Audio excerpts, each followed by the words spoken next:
Hi, this is Robert Scheer with another edition of Sheer Intelligence, where the intelligence comes from my guest. In this case, Professor Robin Anderson, who spent 35 years at Fordham University, professor of communication and all sorts of things. Just a personal note, I grew up pretty close to Fordham. I went to City College, but Fordham went through periods of being quite conservative place and then opening up and so forth. But the reason I wanted you to come on today is I read an article that Project Censored is a really worthwhile group of scholars and others. And I notice you are very actively involved. And it concerned how the media has covered the Hamas attack on Israel and the Israeli response in the bombing destruction of Gaza, and it really is very powerful. And so, why don't we begin with that?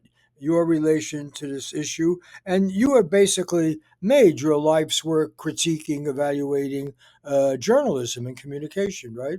Right. So, tell us more about yourself and why this issue and what you have to say.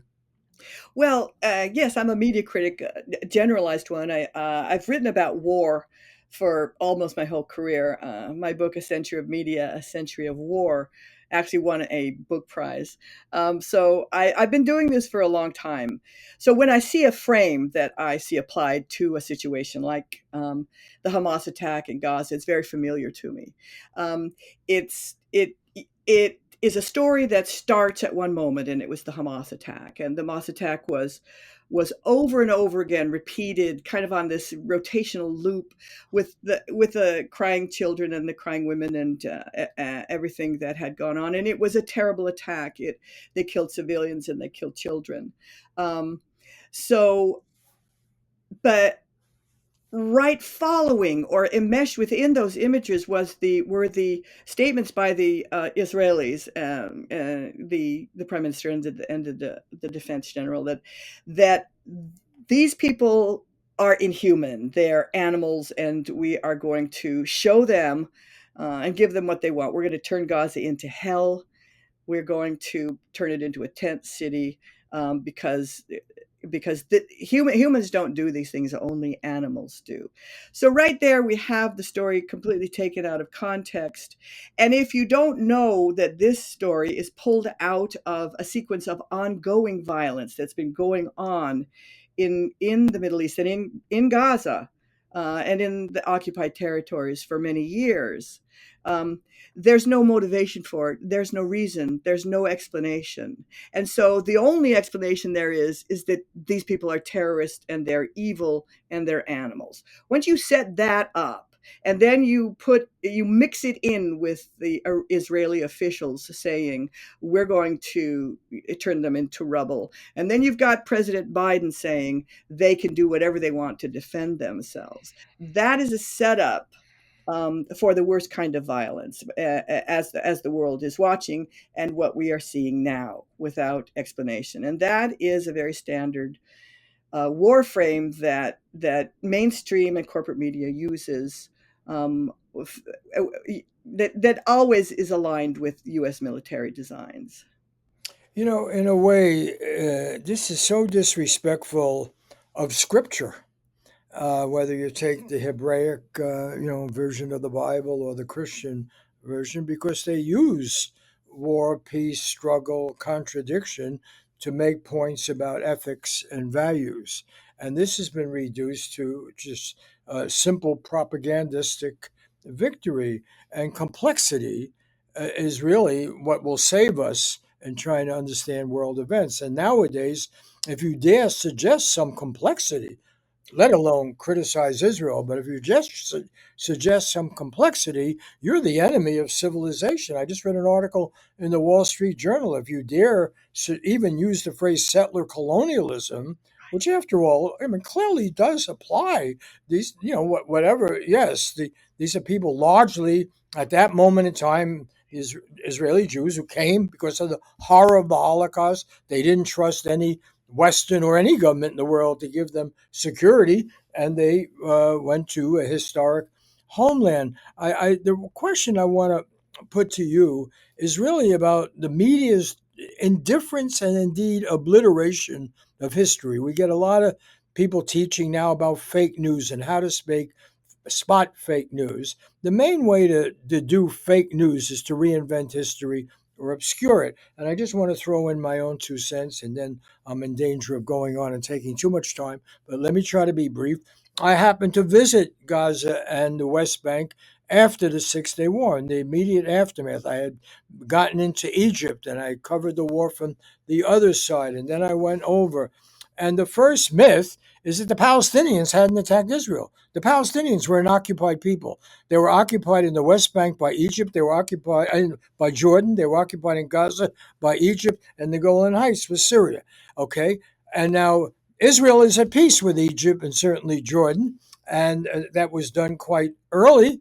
And the only people who paid the price were the Palestinians, who hadn't attacked Israel. And in fact, Palestinians who had been living in Israel proper donated their blood, they were loyal to the government, and so forth. Okay, that's first myth.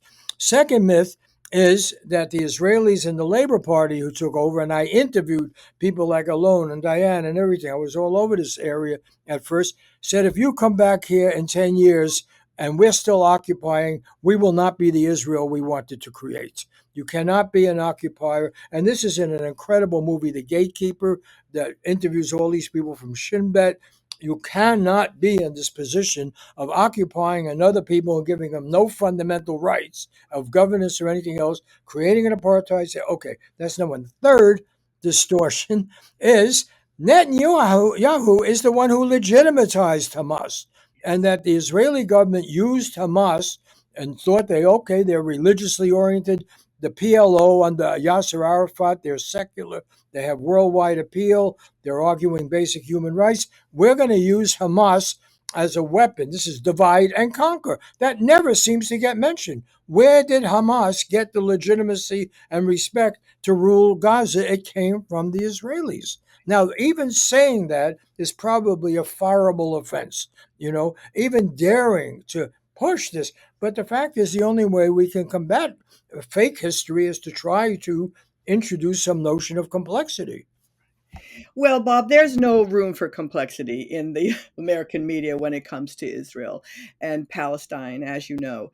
Katie Halper from The Hill uh, did a monologue broadcast a year ago, and she pointed out that human rights organizations have identified that Israel's occupied territories are an apartheid system, and she detailed some of the things you were just talking about. What happens to them in Gaza, particularly? We know that the Israelis control food, water, electricity. When we see this bombing and there's no food and water, we have to ask, well, how did that happen? How is it that Israel has so much power to turn off the water and the electricity and the hospitals? There's currently no healthcare.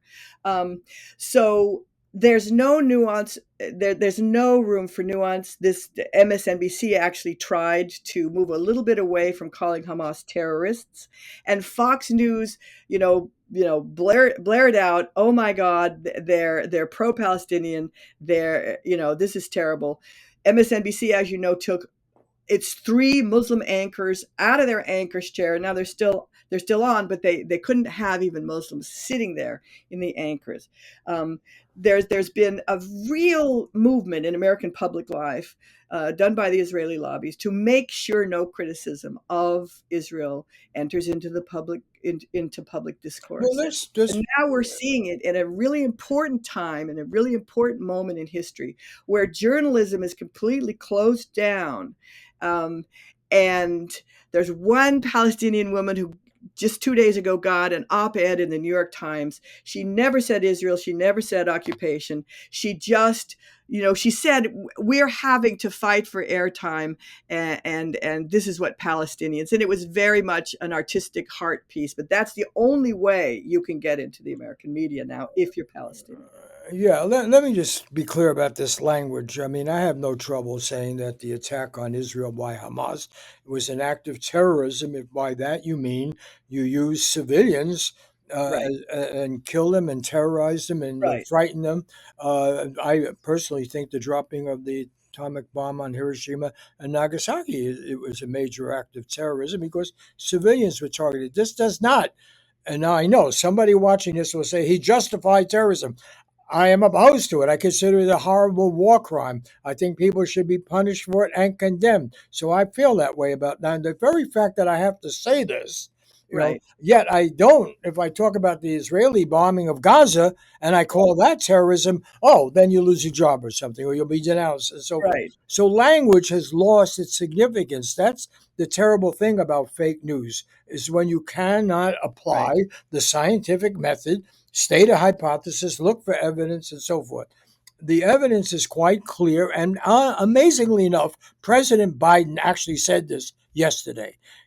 He defended the two-state solution. Now, personally, I think the two-state solution is inadequate to the situation because they're not viable states the way people are talking about. As you just pointed out with Gaza, they didn't control anything. They can't even be a beachside resort and get some income, Right. and so forth. But at least Biden finally repeated U.S. policy, which is there has to be some kind of resolution. There was, and Rabin was the man who, literally ended his life by endorsing it. And no one ever mentions this was killed by a fanatical Jewish person, and his views and respect for him is involved in the Netanyahu government.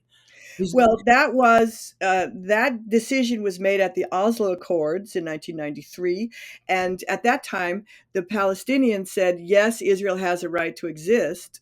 Um, the PLO, the Palestinian Authority then, and Israel said yes, and Palestinian has a right to self-governance. That's what they agreed upon. So why does the New York Times claim in its editorial and in its reporting on the music festival that saying the Palestinians would never agree that Israel is a state? So you get this kind of constant misinformation, being woven within, while Palestinian side is not mentioned. I think you're absolutely right too about terrorism and the word terrorism. If we take terrorism back and where it started from, it was originally always state terrorism with the state of France in Algeria, and they terrorized the civilian population. It's killing the civilian population in war that is terrorism. Now we by the way, decide just to terrorism interrupt, because I is lived non through. is I just non-state want. act.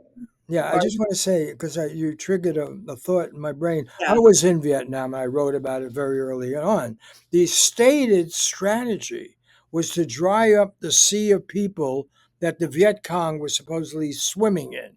This was the whole thing of the carpet bombing. This was the whole strategy that McNamara developed was precisely because too many of the ordinary people were supporting the Viet Cong. By the way, a country still run by communists that we now much prefer to China and want them to make our iPhones. But the irony is that war, and it's long forgotten, talk about fake news, was deliberately a war on the civilian population because, as General Eisenhower, when he was president, said, if there had been an election, 80% of people would have voted for the communists or the other side, the Vietnam. So the idea of waging war on ordinary people, whether they're at a rave or they're tilling their fields, is something unfortunately almost every powerful government in the history of humanity has used, and we are certainly no exception. that's why it had to be in modern times the distinction between state terrorism, which we do all the time, as you just pointed out, and Israeli anything. The Israeli don't do terrorism because they're a state, and Hamas does terrorism because they're not a state. So. Um, However, if we think about it as killing civilians, yes, Hamas terrorized civilians and killed them. And that in itself was horrible, widely condemned. Even in New York, the Center for Constitutional Rights said, we have been, though we have been working for Palestinian rights and we recognize human dignity and the way that civilians have been uh, treated in the occupied territories as apartheid, we still completely condemned the Hamas attacks. And that was widespread throughout the humanitarian community and the legal community. Um, so then let's ask the reasons why. Right at the attacks, we all agreed we didn't like it. It was horrible. So then how can you escalate into this very lopsided violence that's happening, that Hamas gets then transferred into the demonization of Hamas, gets transfers over to the Palestinians, and then we can then wipe them out, which is definitely in the Geneva Conventions, in all of the internet, against all international law. And that is what they're doing with the hospitals. They're completely destroying a culture and all of its systems of operation, its libraries and its schools. So there won't be a Palestinian anymore. In fact, it's kind of fulfilling what one of the Israelis constantly says to the Palestinians: there's no such thing as the Palestinian people. Well, after they're done, that's what they will be. So why the atrocity propaganda then, if we think about it? Stuff goes back to Germans bayoneting babies, the cutting the throats of 40 babies that Hamas did when they took over the kibbutz. Not verified, slopped all over all of the BBC news, all of Britain's newspapers, so many in this country without verification, and then walked back that the source was a fellow named David Ben Zion, who was a fanatical settler who had called for lynch mobs and called them animals and had been working in the occupied territories for a while. And he put this propaganda out that was then widely spread, and there with no verification. So why that? My point is how it has led to genocide is that the Israelis were building up this momentum to do what they wanted in Gaza, and the atrocity propaganda fed into that mightily, and the bombing of the hospital is still being disputed, and so time passes, the bombing continues, and then after whatever is going to happen here, we're going to find, all of this stuff will be revealed, and by that time it'll be too late.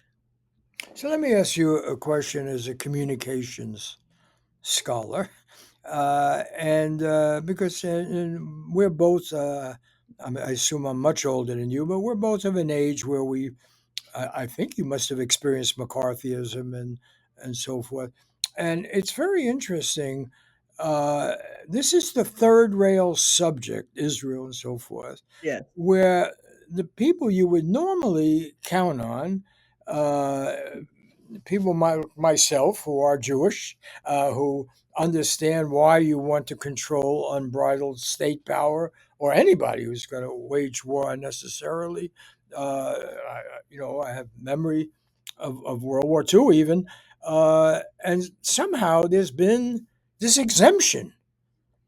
And to give anybody an exemption who has state power that you're going to be judged by a different standard is, first of all, a denial of what is claimed to be the Judeo Christian tradition.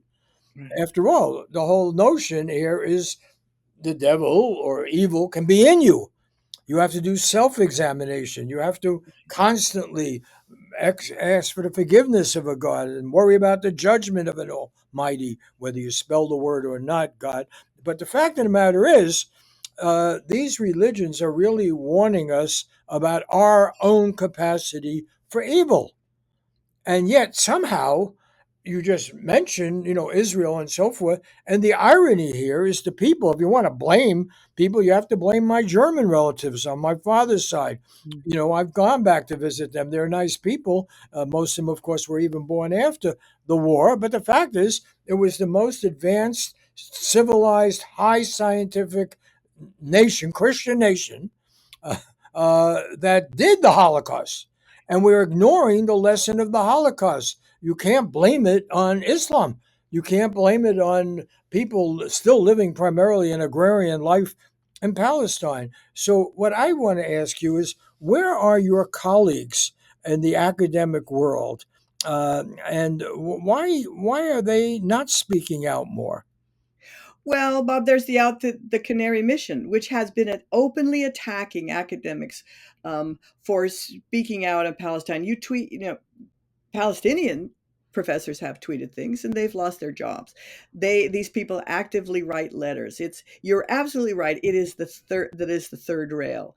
I most admire the young um, Jewish opposition to this, and I have friends in Jewish Voices for Peace, and if not now, and they're the ones that have actually gone back to the values that you just expressed. Not in our names. We don't condone this kind of violence against anybody. I think CCR in New York, the Center for Constitutional Rights, said it best when they said we value human dignity and human life so much. That's why we've been fighting on behalf of the Palestinians who are not allowed to live in dignity under this oppressive apartheid regime. But that's also why we really abhor the violence against the Israeli civilians that happened by Hamas. So what we have to do is find a way to break the cycle of violence. You're talking about a media frame that constantly is about revenge. It's about a war frame. It's the world on all kinds of other issues. You can't talk to anybody because they're labeled terrorists. There's no negotiation. There's no peace. There's no structure for peace dialogue. That what cannot enter into the frame are humanitarian values that are all over the UN and UNICEF and all of that stuff that we know is the best way to treat our fellow citizens and work toward global citizenship. But it's not being allowed in this country at this moment. And young people and anybody who opposes it, I have great admiration for. And I'm retired now, Bob. They can't touch me. So I don't blame some. Frankly, when I was writing about war, this is like true confession.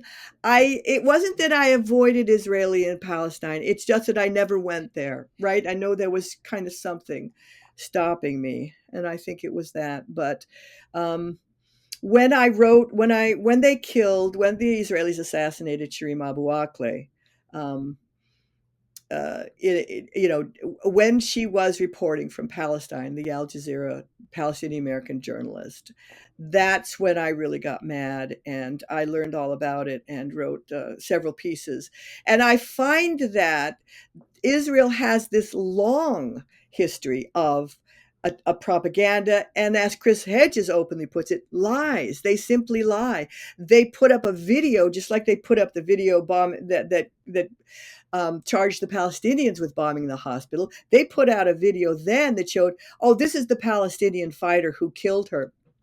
No, it took months for media to take it frame by frame and look where the bullet came from, and look, this was an assassination hit from an Israeli convoy. Even the Times later admits, but at the time, now President Biden got off with it. He didn't hold the Israelis accountable, and for me, that was the moment that really told us that White House has lost the ability to speak in the language of human rights and acknowledge human rights violations where they occur. And that is really one of the main things that got us to this point. This is this is everybody's fault, but United States is very much also to blame. Yeah, I don't mind. I mean, I think I welcome it that we've sort of gotten autobiographical here, and I hear what you're saying because for me, it's really actually been the great challenge and mystery and confusion of my life. It happens that while my mother and father were not legally married, my father was a German Protestant immigrant, and my mother was a Russian Jew immigrant who actually fled the Bolsheviks and came here after the Russian Revolution. Uh, and I was raised primarily in a Jewish neighborhood. I was born in '36, so I went through the war. And my half brother, who I actually didn't even know at that time, bombed our hometown in Germany. My 100% German relative, and my German relatives were very anti-fascist. They were on the left of things, but still, as a kid, the question that kept coming up, I was asked my father would ask my relatives, "Why are you people killing the Jews. This is when we first were learning about the Jews, and I wasn't learning about it from the New York Times or anything, but I was hearing about it.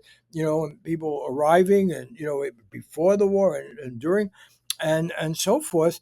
And so the great ethical challenge of my whole life is how could people that I was raised to respect, which were the German people, with Beethoven and Heinrich Heine and all the poetry and the science and order and clean streets and everything. How did they commit the greatest barbarism in human history, modern human history? No question. Systematic genocide, but done to scientific standards, done with logic, done with keeping records. So when I got the opportunity to go to Egypt, I was invited.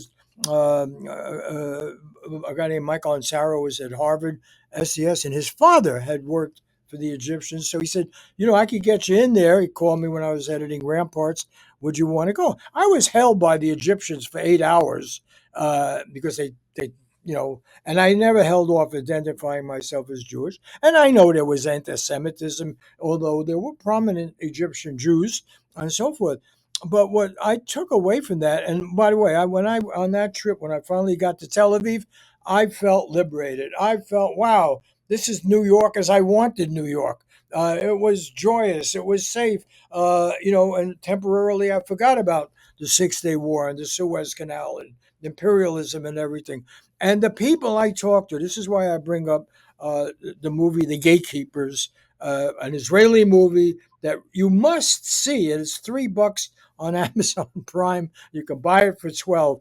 But it's amazing because what the people said, Shin Bet said, because when I was there, I believed Alon and the people in the Party that they really wanted to have two-state, that they understood the Palestinians. I was even taken into Gaza by a Palestinian mayor of a town in Israel who was elected and so forth. He took me in there. We had no trouble with clearance. And so, what is shocking to me is this visiting the Palestinians. This may be heresy to say it, are the modern Jews. They don't have state power. They are forced to wander even in the Arab world. They are treated shabbily in the Arab world. Just look at the killings in Lebanon and the Palestinian camps. Look at what even happens in Jordan. Anti-Palestinian feeling is wrong. Were at the time the most secular or at least fanatical in terms of religion. And I actually believed, and the people that took me around from the Labor Party and leftist parties, and the kibbutz, I was on the kibbutz, everything, I actually believed peace would break out. Because after all, the Israelis talked a better game about democracy than the Egyptians or the Jordanians. Certainly Saudi Arabia, that we've embraced, and where 15 of the hijackers came from, not one was Palestinian. And the irony is that the most exploited population, maybe Yemen is another one, but it's certainly one of the most exploited populations that has never had power, is presented as somehow the Goliath. And the sixth largest military in the world, as I've been reading, is Israel, or certainly one of the most powerful. They're the David still. And that is a parody, a vicious parody of history, biblical history. News media never or rarely reports on Israeli violence. It usually and does not condemn it. It is most of the time seen as retaliatory. Israeli has a right to defend itself, even when it's the aggressing force, which really, that's what happened to the two-state solution. Israel and the United States moved very much away from the two-state solution as the settlers began to take over the West Bank. It was based on an agreement that Israel wouldn't take any more land, um, and and over again, the Israeli government has moved closer and closer to the right. So much so, as you know, that the Israeli citizens were in the streets in massive numbers in Tel Aviv when they basically closed down the courts. Now that's really dismantling democratic institutions. and it has been doing so within Israel.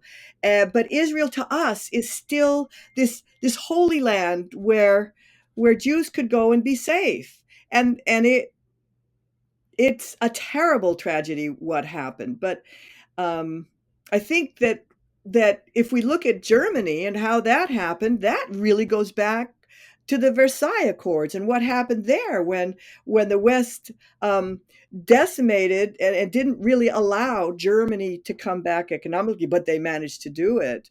But all of this warring and war after war, which creates a more hostilities and aggression, that you move away from a peace and a humanity uh, experiences where we are now. It's a terrible loss of compassion within all of our countries and all of our hearts, really. And um, it's very important, I think, now to call for a ceasefire before this entire people is destroyed. And that's what's happening now. That's the outcome of all of this. Okay, but Um, before we wrap this up, and I have talked once again too much, please lay out what you said in your article, specifically about the media coverage of this issue and why it is failing the obligation of a free press. well, I think we've talked about it here some. No, but in your I article, think you went very specifically about coverage. I don't know, maybe if you don't have it right in Oh, front of no, I you. know it. I Yeah, mean, yeah, yeah. so there was a lack of historical context initially, um, and without the context of knowing why, Hamas and the Palestinians could be easily demonized. You add some atrocity propaganda onto that. No voices of caution. But when you No, say propaganda, they did commit atrocities. the Israelis. I'm talking about you. No, no, but Israeli Hamas, no, no, yes, Hamas committed atrocity. No, yeah. not the type of atrocities that escalated the hatred, which is slicing babies and raping women. Those are the particular war propaganda stories that I'm talking about. We'll talk And about that as a professional. Take us through those stories, because not everybody knows. I talk to people all the time who say, "Yeah, and they raped people, and they did this and this." So you be mean specifically with Yeah, with that's what you did in Hamas your and where it article. comes from? I want you to be the communications professor and take us through this case study. That's what you did in your Yeah, article. I And did. I should So, have begun with that, so I'm trying to make amends now and have you do it. so, um, so Hamas was being demonized, and in the midst of this, it wasn't a far leap to then put that onto Palestinians. Um, but part of the demonization, and what I argue is you didn't really need this type of atrocity propaganda coming out because everybody who worked for Palestinians in the humanitarian community recognized that this was a terrible violation of international law and that civilians were killed. Now, then, a few days later, you add on that they sliced the throats of 40 babies. Now, babies is a very visceral type of emotional propaganda that's been around since World War One, when Germans were falsely represented as bayoneting babies and having babies on their bayonets marching around. This, you pointed out also that the baby incubator story in the first Gulf War was what prompted us to get into Desert Storm, which is the first Gulf War when we went in through Kuwait into Iraq. So this is an old saw. It's an old use of the death of innocence that was put all over the media in the UK and America without verification, and also the rape of women. The most horrible thing you could do in a war is rape women. And you know what? The awful deceptive thing about this is now the raping of women actually is a war strategy, and it is a way to attack populations. But Hamas, there's no verification, and Hamas didn't do that. That they didn't have time to do that. Um, so the atrocity propaganda I then mean, built is this true? there's no verification, there's no truth in the Because until stories. this moment, I actually believed there must have been, and I'm not I'm being serious here. I So did actually I. But the investigative reporter that you had on just the other day, Alan McLeod, is the one who documented both stories the best, and the Los Angeles Times walked it back and said, no, we don't have any verification for the rape you're stories. talking about the podcast that Max Jones and Diego Yes, Ramos did. Yeah, it's very good. yes. It wasn't on KCRW, but that which is what No, it wasn't. we're doing for this. But that was a very thoughtful. Yeah, Today, these stories are still repeated. Um, Politicians keep repeating that they chopped off babies' heads. When President Biden said he saw actual pictures, he had to walk that back. But that sticks because then you get most of the verification on our kinds of news sources, that this was atrocity propaganda. So you demonize them to such an extent that you pound the drums of war so much, and you keep telling Israel that they can defend themselves, and then that's when you have this kind of a genocide occurring, and this really, and I don't throw that word around lightly. A genocide is a very well defined in international law, where it's the deliberate attack to kill and destroy not only people but a culture, and that's what they've been doing in Gaza, um, since the attacks. Now, and all of this, as you pointed out a lot, is very much happening without any caution or an understanding of where the Hamas violence came from. Um, uh, as we all know, when we are mistreated, when people are mistreated, when societies are mistreated, um, they hold on to that. Violence begets violence, and that's why I keep saying we need to recognize our humanity on all sides and move toward that position and get back into an an idea where all human life is valuable, which is written into the International Declaration of Human Rights, and that all of us should exist in dignity. And when we don't, that should be stopped. So because the United you can't just constantly harp on one side of violence and allow them to do whatever they want when you have denied for the longest occupation in history. The civilians have been killed. They live under horrible conditions, in the Gaza Strip and on the occupied territories. Settlers are allowed to go in and take their homes. They kill them. They bulldoze their olive trees and take out their means of, um, living. And this has been going on for years. So if we want to stop violence, we have to stop it on all sides, not just wipe out one source of violence that we have now demonized and pointed the finger at for years. yeah, it's extremely. So we got that. That's basically what you did say, and I do want to wrap this up. But the takeaway point, to my mind, is that we have a tendency to give a blank check to any state actors. We did it with the United States and say the case of My Lai or Abu Ghraib torture and so forth. Oh, just a few bad apples did this, but our state would never do it. No, in fact, is it was state policy to do carpet bombing and destroy civilians. The Russians in the Ukraine, anywhere, anything we say, well, state actors or Saudi Arabia. Our president right now is condemning Palestinian, the Hamas, in no uncertain terms, but he would love to give another fist bump to the Saudis. And of course, they're going to buy most of our weapons and so forth. So, this idea that state actors and dropping of the bombs in Hiroshima and Nagasaki, just killing hundreds of thousands of innocent people on their way to school or what have you, it's a treacherous notion that if the states do it, and particularly if they call themselves democracies, right?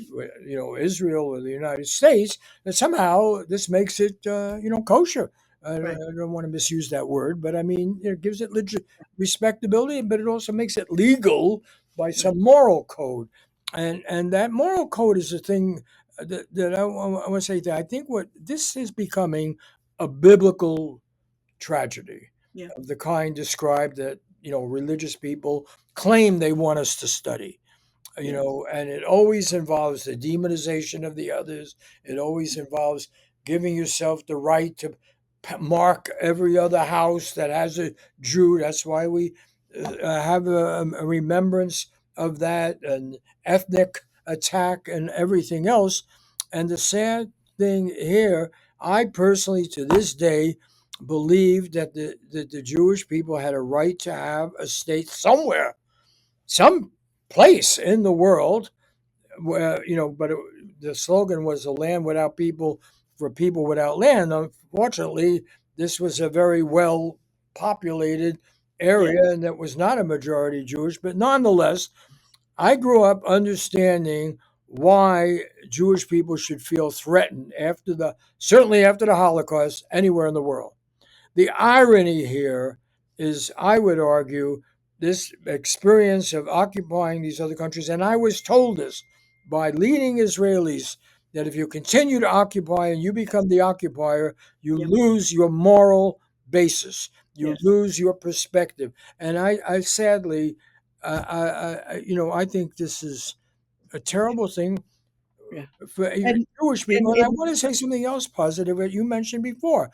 Even now, the most, not most, but a certainly disproportionate, given Jewish population, of people speaking out and condemning what Israel is doing are Jewish voices. yeah. Yeah, and I think that is the most honorable tradition. You Yes. have to Me too. call out yourself. That Me is too. in every major religion. You have to call yourself out. Right.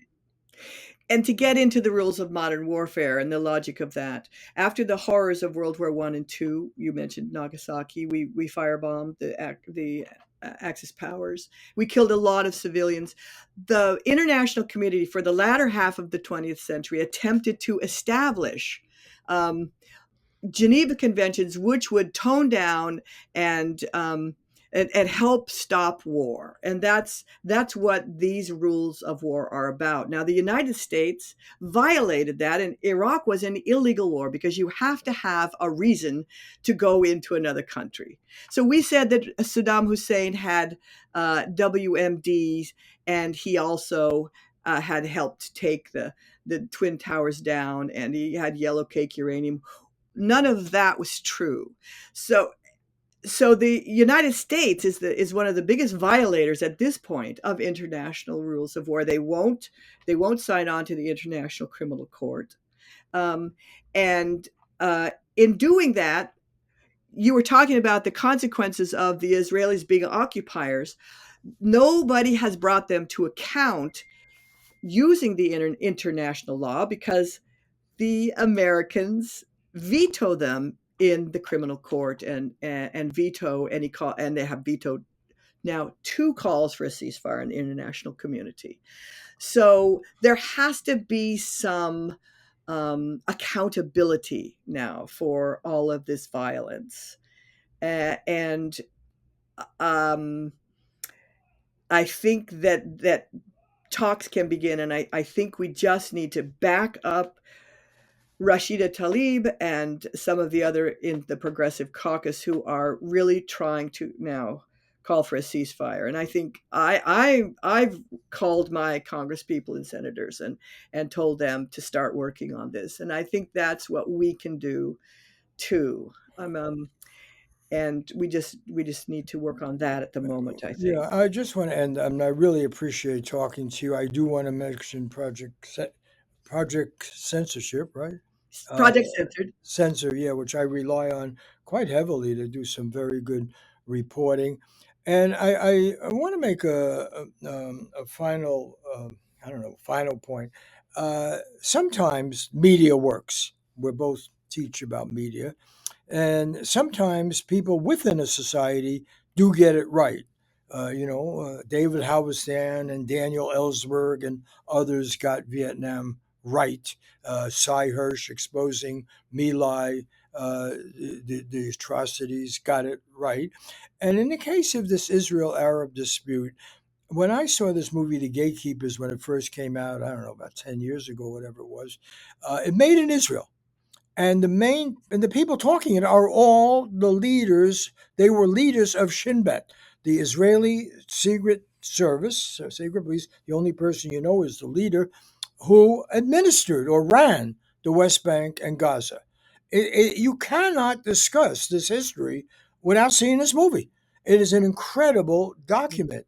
And one of the things that I didn't realize until I rewatched this movie, is they say, these people, yes, two-state solution. We were never told about it.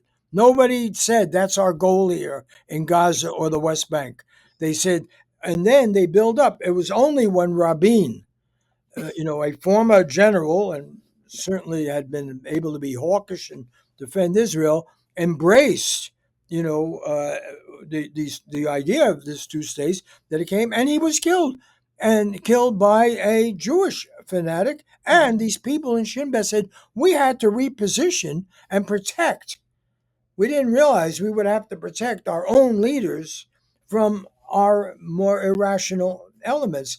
I would really recommend, because people, come away from this and say, "What do they know?" and think that particular movie. It's not the only thing to study and not the only thing to read. There's a great body of literature and so forth, but that one, I don't think you can just. You watch that, I think it will change your attitude. I'm not. I don't make any money from this. I'm not promoting, but it's really a reminder. I want to thank you, Robin Anderson, Professor Anderson, Emeriti, from Fordham University. Is that a Jesuit school? I think they'd be It proud. is. Yeah, they'll be proud of you.